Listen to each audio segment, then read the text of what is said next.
On Monday, U.S. stocks fell in midday trading, putting major indexes deeper into a slump as recession fears grow. The S&P 500 fell 1.03%, closing at $3,647, only 19 points higher than its 52-week low of $3,636 and 1,163 points lower than its 52-week high. The popular U.S. stock market index has now notched a new closing low for 2022. The previous record was the June closing low of 3,666. The Dow Jones Industrial Average also fell about 329 points and closed at $29,134, 7,692 points lower than its $36,952 52-week high. The stock index is down over 20% from its January 4 closing high. The Nasdaq Composite fell 0.6% to $11,259. Similarly, the British pound dropped to a record low against the US dollar on Monday. The world's oldest currency fell over 4% at one point to an all-time low of $1.382, its lowest against the dollar ever recorded.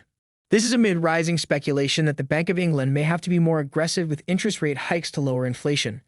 Plus, the U.S. Federal Reserve's aggressive Volcker-style hiking campaign and the UK's recently announced tax cuts are also causing the dollar to surge.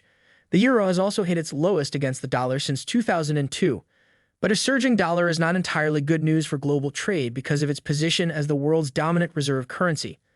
According to Morgan Stanley's chief U.S. equity strategist, Michael Wilson, such a surge in the dollar historically leads to some kind of financial or economic crisis. If there was ever a time to be on the lookout for something to break, this would be it, Wilson stated. The chief market strategist is not the only market expert that has expressed concern about the impact of the Federal Reserve's aggressive hiking campaign on the markets and the global economy. In a recent string of tweets, ARK Invest CEO Cathie discusses the effects of the interest rate hikes on the market, while comparing it to Paul Volcker's campaign to bring down inflation in the late 70s and early 80s. Before we go further in the video, please take a little time to smash the like button, subscribe to the channel, and turn on post notifications for more videos like this. Also, ensure you drop your comments and observations in the comments section and check out our other videos. Thanks and enjoy the video. In her tweets, Cathie explains how the yield curve shows that the present Federal Reserve is taking the economy right back into the 80s recession. Here are some of her tweets.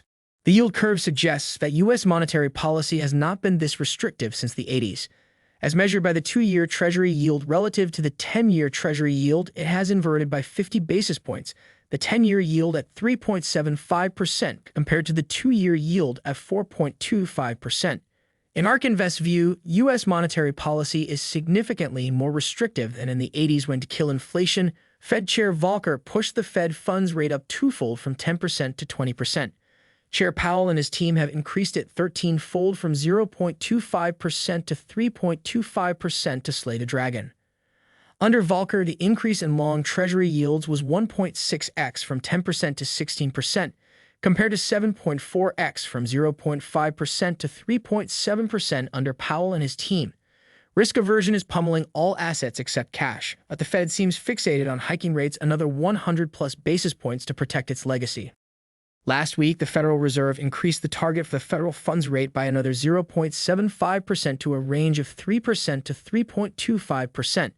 The central bank also released median projections showing that they anticipate the target rate to be 4.5% by the end of 2022.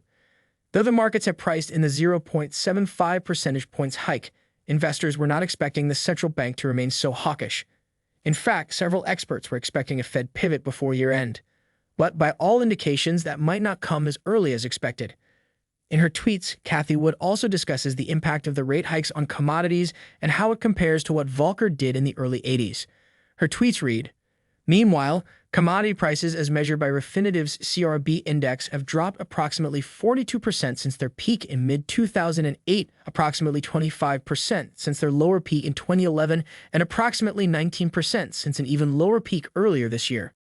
A 58% increase in the trade-weighted dollar since early 2008 helps to explain the deflationary forces that are building in the pipeline once again. Most commodities are priced in dollars. The inflation surge in the late 70s/early 80s had been brewing for 15 years, starting with the Vietnam War and the Great Society's social programs in 1964 and exacerbated by the end of the gold exchange standard in 1971. During his Jackson Hole speech, Powell communicated just how far the Federal Reserve was willing to go by invoking Volcker's name and the Keeping at It tagline. According to Powell, the aggressive campaign is to help the U.S. avoid the events of the 80s, but what believes is being too aggressive. Here are the rest of her tweets.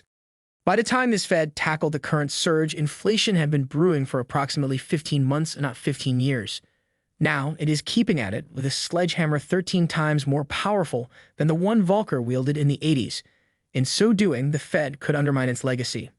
Last week, Japan and China sold dollars to protect their currencies against a parabolic dollar that is causing significant harm to the global economy. In other words, they are starting to ease dollar-based monetary policy by putting more dollars into the system.